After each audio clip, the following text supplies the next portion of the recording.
Okay, welcome to A Better Lifestyle. My name is Richard.lesperance, and I go by the name of my man Richard. Today, I'm looking forward for that episode. My guest today is Marcy Axelrod.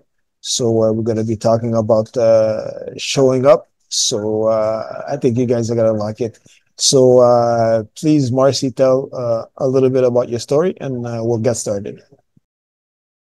Well, my story. Well, I lost the ability to speak when I was 6 years old. And the main discovery from that is that while I couldn't show up as I wanted, I looked around and I saw all these other kids who could, throwing away their choice. And it really made me an observer of why are some kids showing up like the insecure scaredy cat, and someone else is a bully, and someone else is unkind, and someone else is just kind of lost. And they have the ability to show up differently, and yet they're not recognizing that. And then from there, as I got older, a number of experiences built. Living for a while actually at a rehabilitation hospital to be taught how to speak. And there I got to see elders. It was the opposite end of the age spectrum, Richard. And these people had strokes, right? They were 70s and 80s. And they were relearning, once again, basic things: how to speak, how to walk, how to stand, how to feed themselves, right? They had experts by their side. They had plans and blueprints for how to be able to show up the way that they wanted, and yet they struggled, and it was taking years. And I saw, even people who know how they want to show up, who have expert plans and helpers with them, they struggle to show up as they choose. And I said to myself, where's the blueprint? Where's the roadmap? What does it truly mean across a lifetime and across a moment to show up in a way that creates meaning, that creates health, that creates the society we want? So I said about a lifetime of research. This is the latest book. It became a bestseller. I have heard from a gentleman at the headquarters of the United Nations about giving a speech in October. Now, I mean, that's not a done deal, so I don't want to overstate what may just be someone saying, "Tell me more." But this is clearly something that's getting a lot of attention around the world because nature's design of how humans are supposed to show up has been lost. That's what the book's about, and that is, in short, my story. So, in simple terms, what would be the definition of showing up? Showing up is a mindset and a way of life that realigns us with how nature designed. And I'll put a few bullet points under that. So, for example, human beings are not just selves, and we never have been. Even when we lived in caves and in tribes, when you think about it, you could say, well, sure, each person was an individual self. We were discrete selves, but not separate from, because in every moment we're in a situation. So we are members of situations as well as selves. So that's two roles now. And we have a third role. We were at the time a member of a family, a member of a tribe, a member of a religion, a school system, a community, a company, a political party. So we're a member of something beyond ourselves. I use the word society, but really it applies to all of those things. So we're in three roles at all times. We live largely in a self. And yet, when you really ask yourself, what is a self? How acutely do we actually understand that? Most of us live in what we call, in what I've described in the book, a small s self. And the small s self is about I, me, mine.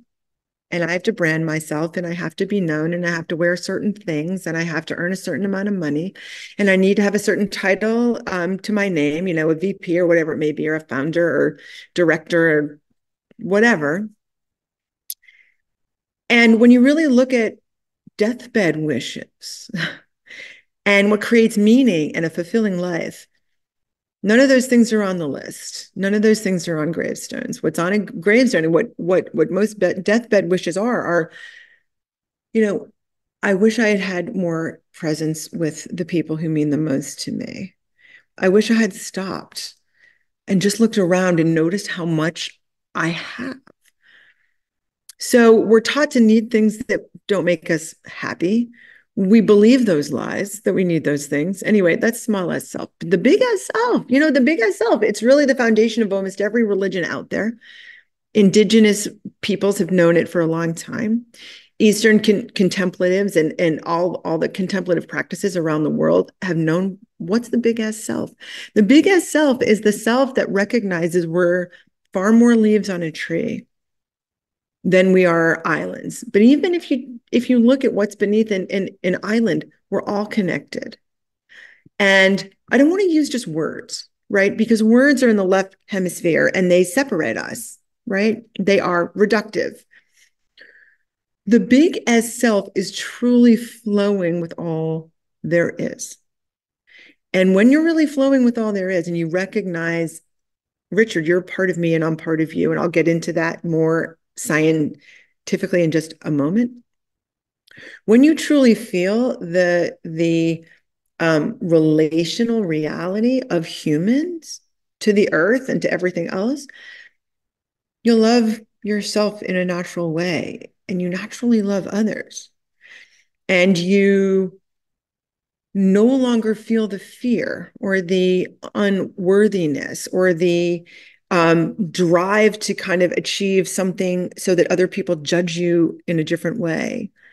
And you can just rest and be peaceful and be kind. And this is part of how nature designed humans to show up as a big ass self, flowing through our situations and interconnected in society. There's a word that I put on each one of these roles, okay, that talks about how to do it well. And this is such common sense. Grounding in ourselves, ready for our situations, and connected, or what I call all-telligent in our societal role. What it means is connected with intent to serve. Because that's what we are, right? When God reached down and spoke to Moses, he didn't just say, "Here I am." He said, "Hineni." What that word actually means is, here I am with intent to be with you in the way that you need me to be with you. So I'm going to pause there. The model of how we show up, I made it really, really simple. There's 3 roles. There's a skill for each. And of course, Richard, as with all of nature, there are levels of quality. 1, 2, 3. Let's make it simple: low, medium, and high. And I'm going to get you the page and I'm going to show you the model so everyone has a visual. There are 3 roles, and I'm going to send you these charts for your show notes. There were 3 roles: self, situation member, societal member. There's a skill for each: self-grounding, situationally ready, and societally connected, or what I call all-telligent. And then, of course, you see this. There's a level 1, 2, 3. And at some point of the day, we're really, really checked out, or we're sick. We are barely there. At other times, we're kind of just showing up, right? We kind of get up, we force ourselves to get our work done, but like we're really just moving from one thing to the next. So what my research says, you see this orange here in the middle, 80% of us just show up 80% of the time. And just showing up is one of the greatest losses. Those are the people who are at their deathbed say, wow, I wish I had done it all differently. Okay. And the unfortunately concern now is that a lot of us live our days in a way where we look back and are like, what in the world are we really doing? Are we happy? Are we? Anyway, so that's just showing up. And then truly showing up is, ideally you get there maybe 20% of the time. That's when you're really engaged. You're driven to learn. You really care. You feel a connectedness with the people, with the ideas, with the activities that comprise our moments. That is truly showing up. When we're doing that, we're kind. We're fulfilled. So That's at least the kind of technical version of the model of how we show up or how nature designed us to show up. In real life, though, we know how we're showing up in every moment because we know how we feel. And the more we connect with how we feel, the more likely we are to say, whoa, I can choose to truly show up right now. I can choose.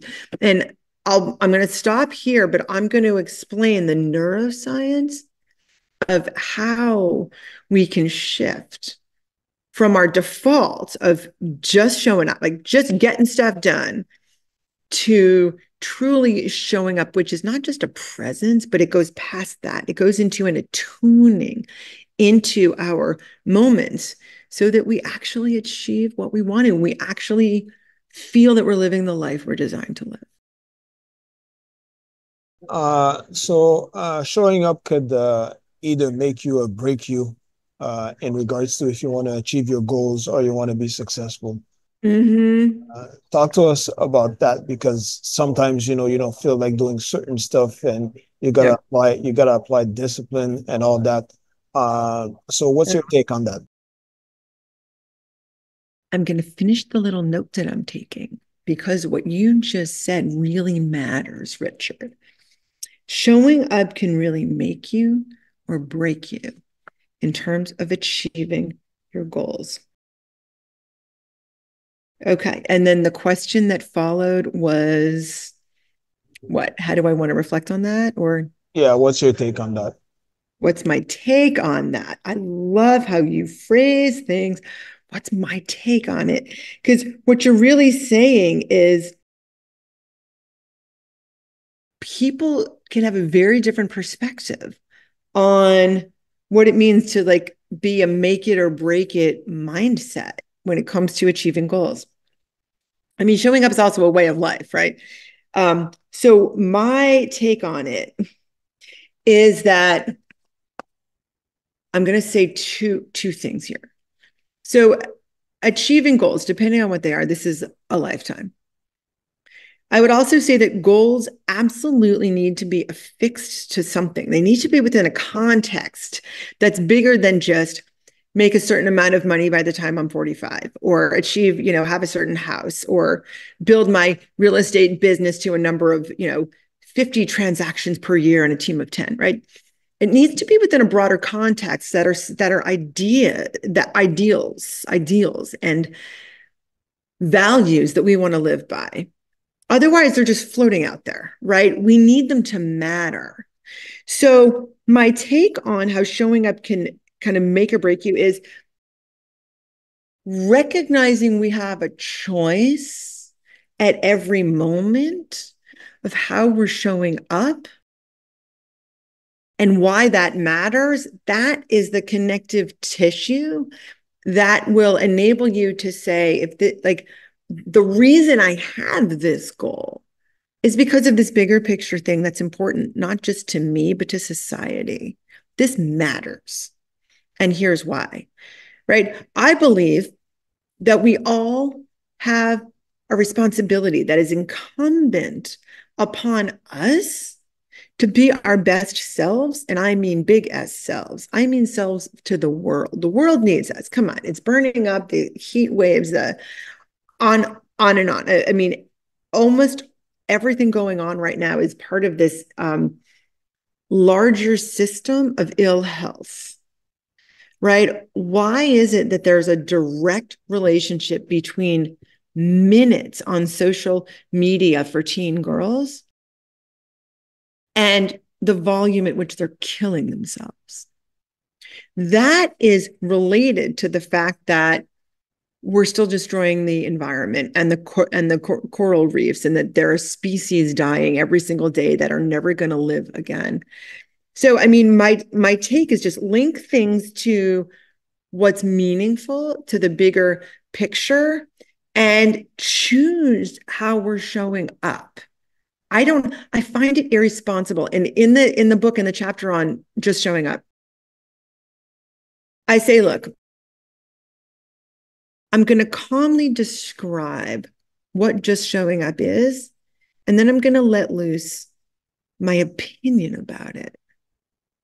Because I believe, and I think we all would agree, just showing up to your life is failing to take possession of your own mind and your own existence. We're here for a reason. Every one of us. I'm going to give a quick example of why I feel this so viscerally and why I speak about it in this way with this passion. And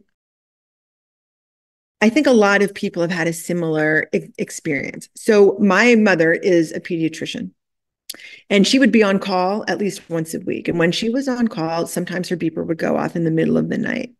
Since I lived in Boston, sometimes we were snowed in. And if she had to get to an emergency room, let's say to resuscitate a dying baby, which is what was going on that night, she needed to be able to get her car out of the driveway. So my job was to shovel. So one morning, and by the way, it didn't matter if I had a test at 8 a.m. If her beeper went off and she needed to go in, she would poke her head into my room, which is exactly what she did. It must have been 2 a.m. And she said, Marcy, I have to go in. And then she ran off to get dressed. I jumped out of bed, got on my snowsuit, and grabbed a shovel and shoveled the driveway like my life depended on it.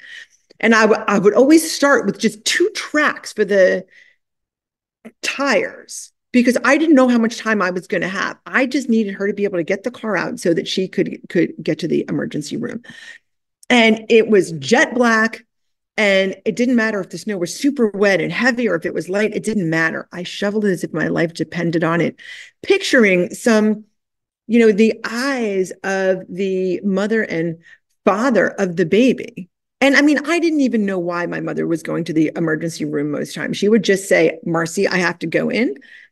But it turns out that night, my mother saved a baby who was having trouble breathing. She saved the baby's life. And as I shoveled, I mean, every bit of strength and effort, hurting my arms, shoveling the snow, I matter. The message I got from just through the air, I matter. We all matter. And it didn't matter that I was a child and not an accomplished person. It didn't matter who I was. It didn't matter, skin, religion, ability level, gender, preferences of anything. Nothing mattered. I was part of something bigger than myself that was important. And we all are. And I really want to make sure people don't lose sight of that. And I really encourage everyone listening and watching, close your eyes for a moment and think back what moments in your life gave you that message. And maybe you didn't hear it as clearly as I did, but you matter. And moments of your life have taught you that. So sit with those moments and envision them again and imbue yourself with the beauty, the truth of that. So all of that is in just showing up. And there's a reason that just showing up and what we kind of default to every day, given how society has misled us, there's a reason that there's a difference, right? And truly showing up is living knowing that we matter that much. So I'll let you move to the next question, but I'm going to find one more continuum in this book that I'm going to show everybody. Okay. You want me to go with the question? Yeah. Did I answer you about what is my take on how showing up can be make or break, not just for your goals, but for your sense of fulfillment, for your sense of meaning in life? Yeah, fully. Awesome. So the other one, I'm just gonna go with the last one because of the time. Yep. If on that showing up, sometimes discouragement can come along the way. When do you think it's time, like, to throw in the towel? We're moving along this continuum all day long. So this is a continuum. We're moving along this all day long, right? And we can actually rate ourselves. How are we doing in our grounding? How are we doing in our readiness? How are we doing with our connected all intelligence with, society and the more that's out there? Because we're bouncing around it at all times. I mean, you can be in the red anytime you need to be, being in the red can be restorative. So the red is barely there. When you're totally burnt out, when you're ill, when you're grieving. I mean, there's a lot of reasons to be barely there. It can be a restorative time. If you're stuck there, that's the problem. And I don't know that right now we have time to get into that, but throwing in the towel on one thing is actually turning attention to something else. And I think that when we're significantly challenged by something, what we need to do is just open our eyes more and look around. One of the core concepts of truly showing up is that you step back. You go up to the mountain and you look down, and then all of a sudden you see more, and you're like, oh my God. So that's what's going on, right? So I would view it more, I would view it less as throwing in the towel, and I would view it more as recognizing a different direction to focus. And if it's okay, I really want to mention here the right hemisphere versus the left. Ian McGilchrist is a psychiatrist who has written a number of books that describe in thousands of pages how in the left hemisphere we are focusing on something out of context. So it's just this very, very small piece of things. I need to get this little thing done.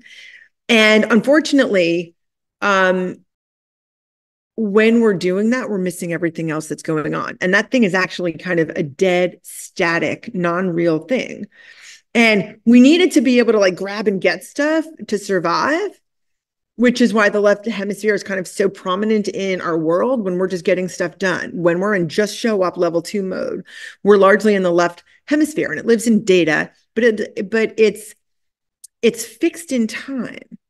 What we need to do is attend to the world by, stepping back, as I just mentioned, see things in context, because then they start to flow. We see, this is related to that and this and that. And the larger system is showing me where the goodness lies and where the potential lies, where the opportunities to truly achieve lie. So we have to step back. And when we're in that right hemisphere, which is a different attention system, these two things are different attention systems, we see different things.